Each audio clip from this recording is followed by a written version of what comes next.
Aloha friends, welcome back to the Heartbeat Narratives podcast. My name is Molly and I'm your host. And today I'm welcoming Uncle Ralph Dykes, who is a fellow volunteer / colleague with me at an environmental nonprofit here in Honolulu. So mahalo nui, Uncle Ralph, for coming today. Thank you very much. It's a pleasure to be here. So we are sitting on this beautiful beach facing Maunalua Bay. There's about 100 volunteers in the water restoring the marine ecosystem, trying to get back to a native environment. And we met here probably about 10 years ago. I guess it probably was. I don't know. How long have you been volunteering with Mālama Maunalua? I think close to 15 years probably. Okay. From my perspective, it feels like something that you very much enjoy doing, being outdoors, working in the environmental world, doing the science. Would you say that brings you joy or lights you up? Yes, I think that's a very good way of putting it. I like the work, and I think the work is important, and I'm retired, so I have time to do it now. That makes a big difference. I've always appreciated working with you. I think of you coming out in the early mornings to kayak out before we're doing all of the science setup before these events. And yeah, what would you say makes your heart beat? What brings you that internal joy? One thing I believe, which probably governs a lot of what you're asking about, is that everybody should help each other and help the world if they're able or when they're able. And now that I'm retired, I have time to do that, and I think that's very important. I wish everybody would do the same thing. A lot of our problems in the world would go away if we did. I think when people give their time in a meaningful way, then there's also a different sense of purpose in their lives too. I've always enjoyed meeting people who want to come volunteer at these events as well. How did you get into this type of work in the first place, like the sciences and enjoying being outside? I was a science person since I was quite young and ended up teaching science for about 40 years. Make that 35, I was exaggerating. And an opportunity to actually apply it to do some good, I guess, is what makes it all worthwhile. Mm-hmm. And where did you grow up, and how did you end up being here in Honolulu? I was born in Honolulu, but left actually on my first birthday with my family after the Pearl Harbor attack. Grew up mostly in California, moved back to Honolulu to teach at Punahou School. That was in 1976, and I plan to stay here now. I've been here ever since. And in those between years, I know that you served in the military for quite a while. What were you doing between your youth and when you moved back to Honolulu? During graduate school at Scripps Oceanography, I reached the age where the draft was still in effect, and I decided I had to either join up or run the risk of being drafted, which meant that I couldn't go where I wanted, whereas if you volunteer, you have some choices. So I joined the Navy in 1966. I actually served on active duty for just 3 years on 2 Navy ships. One was mostly off the coast of Vietnam, and the other was mostly out of San Diego, California. And after 3 years, I signed up for the reserves. So actually, I was a reserve officer for 23 years to complete 26 years altogether. Okay. Thank you for your service. I imagine that's a large chunk of your early years. I imagine just being ready for whatever orders come your way.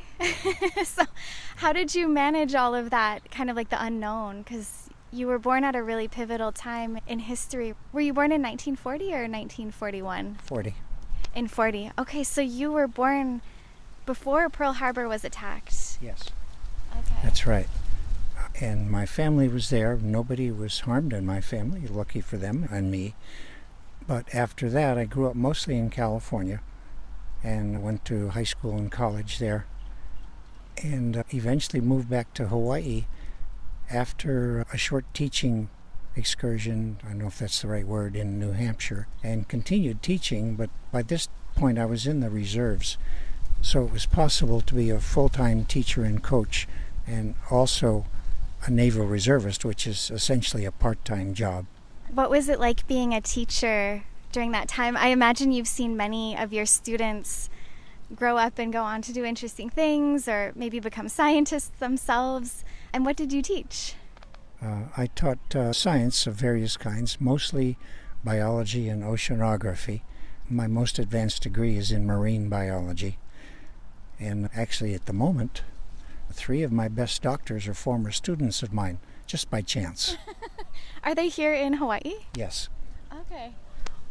That's a really fun way to see things come full circle when you can trust that they had a good education and they're taking care of you now. Yes, trusting, that's a good way to look at it. What were the highlights of being a teacher for you? I enjoyed both teaching and coaching, and the good feeling is that you have top students and some not so top students, and interestingly enough, the ones in the middle are the ones that seem to come back to visit later and want to tell you about what they're doing, what jobs they have, where they've been. The ones on top, which are great, they go off to pretty much do their own thing because they're self-motivated, plus being talented. And the ones in the middle, I think, are the ones that we teachers may do the most for, because they're the ones who are most able to benefit from a little extra help and care. So it's the ones in the middle that actually come back. They're the ones that come back more often than anybody else. Sometimes they're hard to recognize, especially the young men who may have mustaches and beards, but they want to come back, so of course they make sure and tell you who they are and what class they had from you and what they're doing now. I always like talking to teachers or former teachers because I feel like there's like an extra layer of care that comes with being an educator, because you're really willing to choose a topic that you enjoy yourself, but then to impart knowledge and new knowledge onto students who can shape the future of a place. You were shaping the lives of people who come back and affect and influence Hawaii. So yeah, things really do come full circle when they grow up or become doctors or other things. Do you have any specific memories from your teaching days that you think about sometimes as like highlights? It's hard to suddenly come up with a bunch of memories without having thought it through a little bit, but actually there are many. The nicest thing is that, as you said, you're doing something that you care about, both the teaching and the subject matter, and you're sharing it with the students. And the students that you see again are the ones who probably benefited the most, and they want to tell you about it. And that is very rewarding. Yeah. And your time serving abroad and then being in the reserves, what were some of the standout experiences that you had, if you're comfortable sharing those? I don't mind sharing. I'm not sure if that was great in a way. It was a learning experience. It was not rewarding in the way that teaching is rewarding. But on my first Navy ship, I spent a lot of my time cruising around off the coast of Vietnam while the conflict was going on. I personally only set foot on the shore there a couple of times, and so far as I know, nobody was ever shooting at me. At least if they did, they were a bad shot. My job was really to drive ships around, and I enjoy boats, I enjoy the water, so that's probably what made it the most rewarding to be in the Navy for me. Yeah. That time out on the water, it can be peaceful in its own way, but if you're in the service, you don't really get to determine how your days are spent necessarily. No. But now that you do have more free time, how do you use it? These days I use a lot of it kayaking to and from the kind of work that's going on out here today while we're sitting on the beach watching volunteers pulling out invasive algae, which is a very valuable thing for this beach, which used to be in terrible shape and now is worth coming to again. Mm-hmm. Would you be willing to talk a little bit about why we're trying to restore Maunalua Bay? That's both a specific and a general picture. There's only so much one or a few people or one organization can do. And we're kind of a microcosm of what needs to be done for the entire world, to be honest with you. I think I've discovered that you have to do what you can do, which means you have to limit your scope in order to do a good job. It's fine to give speeches and to talk in global terms, which we all think in global terms at one time or another. But more important, we can make a difference if we work locally. Our scope allows us to make a difference in a small place like this. Even in the last 10 years that I've been part of this organization, I can see the difference in this beach alone, how much clearing out the invasive algae, the invasive limu, has made it more livable. More people can come out and recreate and spend time with their families and fish, swim, kayak like you do out here. And it went from being just a really sludgy beach choked out by invasive species to now a much more beautiful place where the native seagrasses and limu and species are coming back. And so it's really uplifting to see restoration in real time and how it does make a difference, even if it's slow. As you said, the restoration by its very nature is a slow process, but those of us, you and me and others who've been here a long time, have seen a difference. Sometimes I'm a little concerned because people come once or twice and they don't come back and they haven't actually seen the progress that they've contributed to. We're fortunate we get to see that it really has changed things. It just needs to happen in more places. This is one of the good examples, and there are other places where I wish the same thing could happen. But we as a small group can't do everything, so we try to do a good job where we are. Mm-hmm. And in your 15 years volunteering and working with the community and many school groups, what has your role been in teaching and welcoming and leading some of the science efforts? Because you're very involved. You're like, I would say, the number one volunteer for this organization. What has that been like, and what is your day-to-day like? I think I found a niche for myself because we could work out here randomly and the results would be random. Instead, we essentially have mapped a large area here. It's about 2 or 3 hectares of area, which is 7 or 8 acres maybe more. My job, as I see it, is to decide where it's most effective for us to work. I hope what I can do is to help us know where we should work and know how much good it's done for us and done for the place, really. That's the important part. From your perspective, what makes a good volunteer? Because you've taught so many people how to identify limu, native and invasive limu, and you have to have some kind of a work ethic and so forth. But you've really seen a lot of people come through our programs. It's a good question. The best volunteer pays attention to what we're telling them and what we're asking of them, because we're trying to help them do the best job they can. A few people maybe just want a day off from the classroom or the office. They're still doing some good. But the ones who really think positively about where they're going and what they're doing are the best ones. Mm-hmm. You're really good at finding those people too, because they're the ones who have stayed on long term as well. So I give you a lot of credit for orienting them to this place. And since we are a place-based organization, how do you feel about Maunalua Bay, the south shore of Oahu in general? Like, what does it mean to you personally? It's where I live, and I really think it's a beautiful place. And I think it's not yet as beautiful as it can be and as it once was.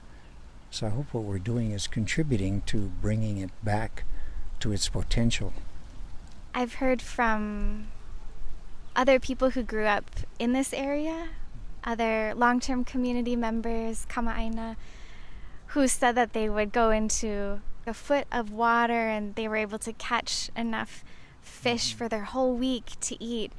And over the last 100 years or so, the bay has become more degraded because of pollutants coming down from the residential areas and all sorts of other influences that have disrupted the marine ecosystem. But to see that we've made this much progress, and we know what abundance and ecosystem health can look like, at least from those stories of what it was like in the 40s, 50s, 60s, up until when it became pretty bad. What is your hope for Maunalua Bay? If you had the best case scenario, what would a healthy Maunalua Bay look like to you? I wish we could say it could go back to the way it was a century ago. I think development has made that impossible, unfortunately. But if we can bring it partway back, and if we can stop some of the degrading influences which have contributed to the decline that we're trying to forestall now, I think that would be probably about what we can and should hope for. It would be frustrating to hope for something we can't accomplish. One example might be that there are still cesspools around, and some of us are taking water samples, by the way, in various locations to understand what effect they're having, because just pulling the algae as we're doing is not everything. It helps, but we have to see what else is going on that will contribute to making the bay better or not to make it better. So the water sampling that I just mentioned and pulling invasive algae are really just two of many things that all should be done simultaneously here. Yeah. The main question that I ask all of my guests is, what makes your heart beat? Whether it's a place, a hobby, a job, an interest of yours, yeah, what would you say to that? That's an awfully big question. I think it would be feeling that my time and the time I have left is not wasted. And I think, as I said before, everyone who's able to help in these kinds of things should help. I find it a little frustrating at times that not everybody wants to help, so they become part of the problem instead of part of the solution. If everybody wanted to become part of the solution, a lot of our problems would go away, or at least become so small we wouldn't have to feel bad about them. I really like that perspective because we all have capabilities to support. This is essentially the backyard of this whole community, and if we each take care of a place, then the rest of Hawaii would also look a little better, be a little better cared for. We need more Mālama Maunalua, with other names, of course, taking care of other parts of the island. I think that would be a major step in the right direction. Mm-hmm. And you do have a lot of life experience as someone who has seen so much change. I feel like you have a really healthy and capable way of approaching your own life. And I think all of us on the staff really admire you.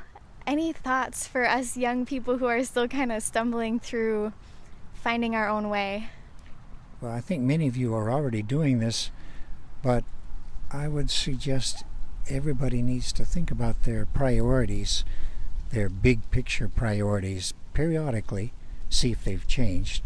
What do you really care about, and then see what you can do about it, because many people don't. They're, frankly, watching out for what it takes to make sure they don't lose money, make sure they make money.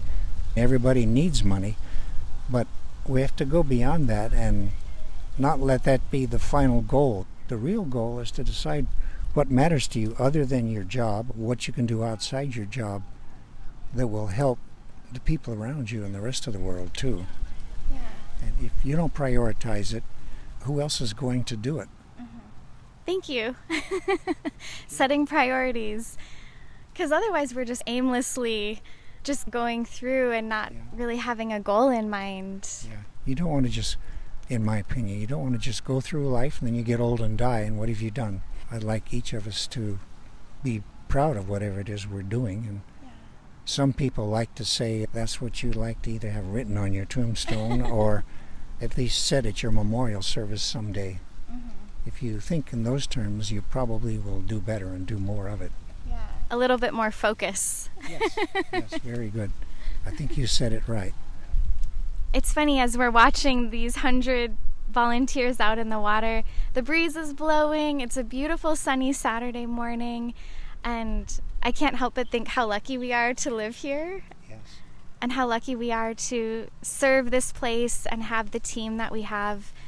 And so it's been a pleasure working with you the last 10 years, and I know that we have a lot of work ahead of us to continue caring for this place. But yeah, anything else you want to add? Well, this work will be endless, but maybe one of the most important things is we keep finding people like yourself who are willing to carry it on. Mm-hmm. I feel the same way about you and your contributions to this organization and to this beautiful bay that matters a lot to us.